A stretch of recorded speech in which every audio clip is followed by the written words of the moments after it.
Good morning, it's Cam Brar for Cam's Mortgage Minute for April 11th. We often hear so much about what will happen when interest rates double and all this news and the doom and gloom about what surrounds it. So I thought I'd take a look at a real life example and put it into real terms for you. Let's assume you have a mortgage of $400,000 and you take it out today around 3%, so we'll use that as a benchmark. You have a 30-year amortization and you take a 5-year term. The payments today are $1,682.41 for that product. Now let's assume that now 5 years is up, it's time for renewal, and let's say that the rates went up to 4%. And now you're going to look at a 25-year amortization because you want to keep paying the mortgage down. Your payments would now be $1,870.02. In other words, an increase of $187 over your original payment. Let's say that you said, hey, I want to keep the payments about the same. We could stretch back out to 30-year amortization and your payments would be $1,690.49. In other words, an increase of $8. Bottom line is you don't want to stretch it out because you're never going to pay it off, but if you're looking at it in terms of payments, that's where it would be. Let's assume it goes to 5%. 5%, if we do a 25-year renewal, at that 25-year amortization, would be $2,067.63.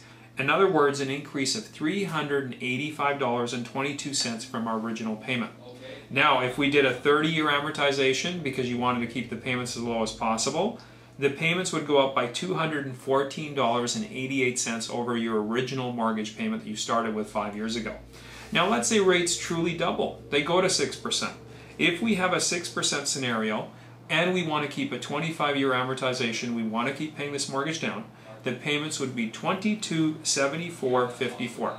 In other words, an increase of $592.13 from your original payment. Now, if you wanted to stretch out the amortization to 30 years and try to keep the payment down, the payment would then increase by $432.21.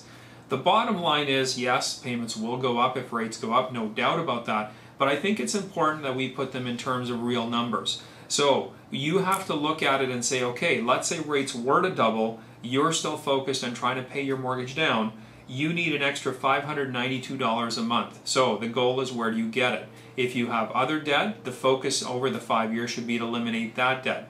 Most folks, I find, have either car payments, other payments, or various lines of credit or unsecured otherwise. The goal is be strident in trying to get that gone. But you need to know what the numbers are. So a doubling of the interest rates doesn't mean the world's all going to come to an end. No doubt the payments are going to go up.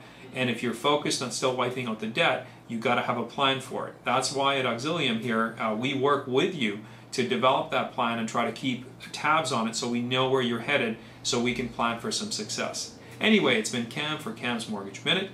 Enjoy your day with this little bit of knowledge.